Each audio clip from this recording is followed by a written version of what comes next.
Hey, good evening, everybody. How are you? It's been a while.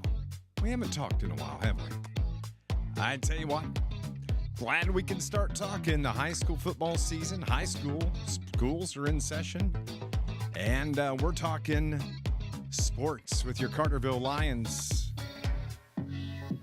Carterville's going to open up the football season tomorrow night. The Benton Rangers come to town. Week 1 of the IHSA football season. Looking forward to it. Should be a good year. Spent a lot of time at practice this year. Like what I see. I can tell you that. Good, solid ball team. And, of course, last Friday night was the scrimmage over at Marion High School. 12-8. If you were keeping score, I guess that would have been the final score.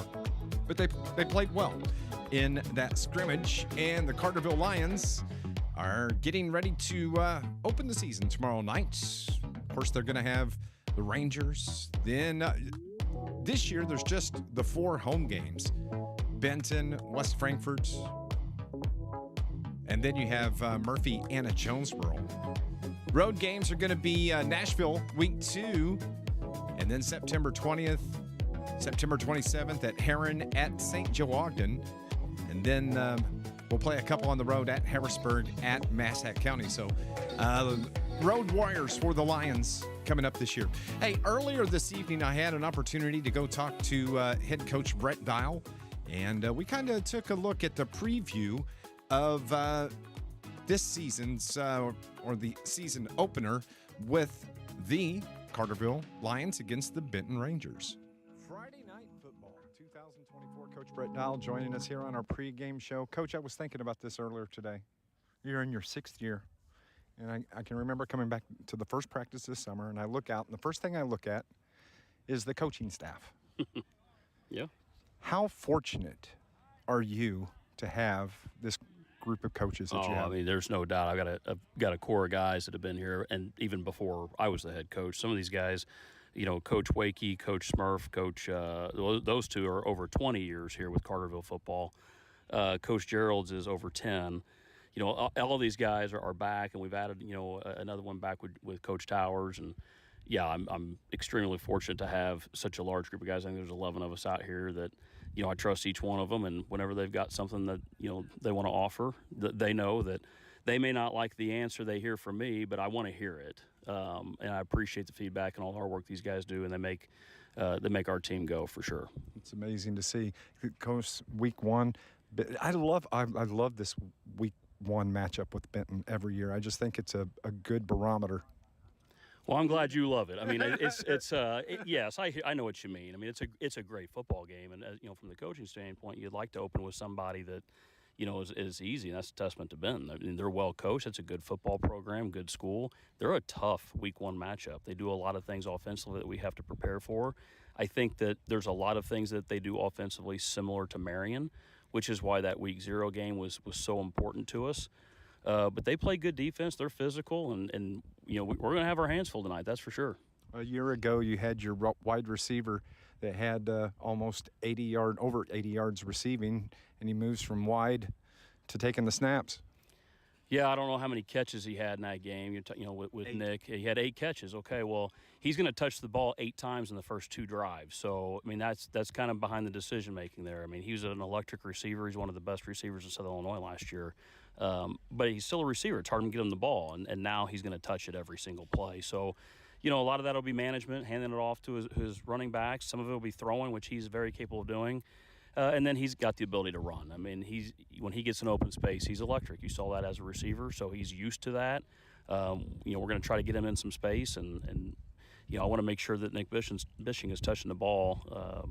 You know, he's accounting for over 10 plays a game, you know, with runs and throws for sure. I mean, closer to 20, if not more than that. So we'll see. I mean, he's had a great summer. He's gotten better each and every week, and I think he's really starting to understand the offense. And I like when our quarterbacks, you know, I've had 3 quarterbacks in a row now, 3 different years, with Hellriegel 2 years ago, Skelcher last year, Bishing this year. These guys have picked up on it. They've worked hard. They all understand the offense, and, you know, they make changes at the line when they see it, and they've got green light to do that. And, you know, you got to trust the guy that's touching the ball, and I trust Nick. Coach, coming off the scrimmage a week ago at Marion, what did you I know you love the fact you got the scrimmage, but what did you see coming out of that? I thought we ran the football very well. I thought our offensive line, and we're playing about 7 guys up front, rotating them in. A lot of them are one-way players as well. So I felt like our offensive line is much improved from this time a year ago. So we have to be able to run the football a little bit better than we did last year. We got to a point about mid-season, even the last half of the season, where we were throwing it over 30 times a game. And I'm okay to do that if that's what we need to do. But you see when you get to the playoffs and it's raining, the first weekend of November, and it's getting cold, and a couple of our receivers were hobbling.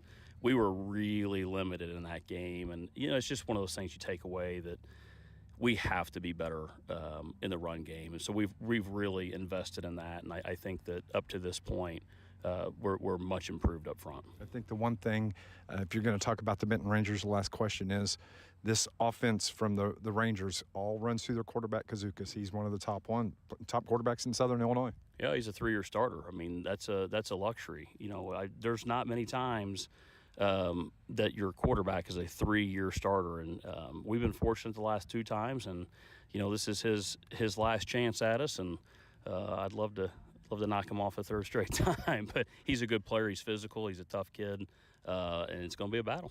It's going to be a good game, and welcome back. Good to be here.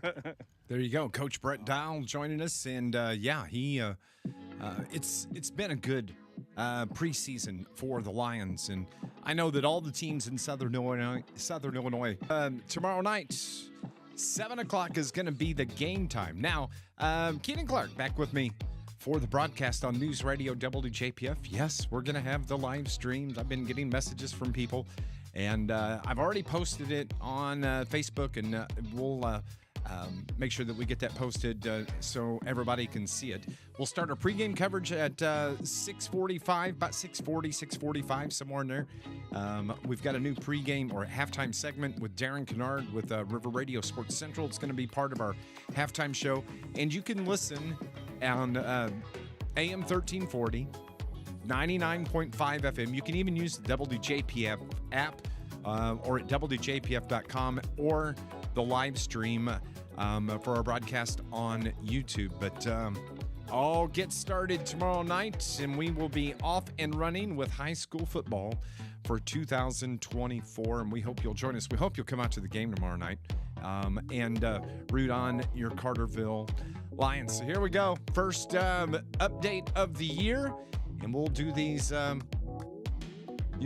the entire season, all the way up until the first of 2025. But love bringing you Carterville Lions sports, and we get it all started tomorrow night. So we'll talk to you then. And as always, roar, Lions, roar.